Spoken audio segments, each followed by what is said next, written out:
ബെത്ലഹേമിൻ്റെ സന്ദേശമാണ്.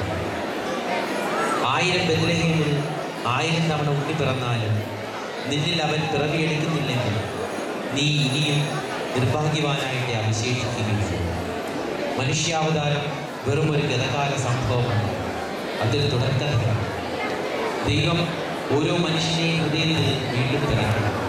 അവതാരം ചെയ്തവൻ്റെ ചൈതന്യം ഓരോ മനുഷ്യനിലും പറയും.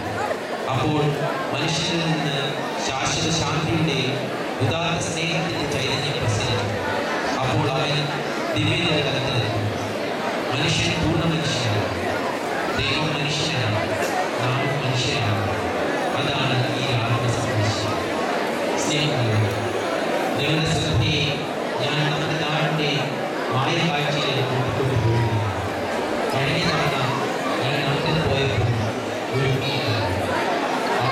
അമ്മയുടെ മടിയിൽ ചുടുവെയിലേറ്റ് വാടിത്തളർന്നുറങ്ങുകയാണ്. പെരുവഴിയിലെ പാലത്തിൻ്റെ നടപ്പാതയിൽ ആ അമ്മ മകന് വേണ്ടി വഴിപോക്കരുടെ നേരെ കരം നീട്ടി ഇരുന്നിരുന്നു.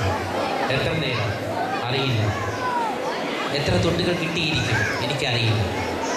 അടുത്ത തവണ നാട്ടിൽ ചെല്ലുമ്പോഴും ആ പാതവത്തിൽ ആ അമ്മയും മകൻ ഇരിപ്പുണ്ടാകും. കടന്നു പോകുന്ന എന്നെയും നിങ്ങളെയും കാത്തു സ്നേഹത്തിൻ്റെ ഒരു പിൻകൂടൊരുക്കി ആ ഉണ്ണിയുടെ വിശപ്പകറ്റാൻ നാം തയ്യാറാകും.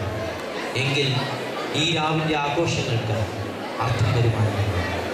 എല്ലാവർക്കും ക്രിസ്തുമസ് നവവത്സര മംഗളങ്ങളോടെ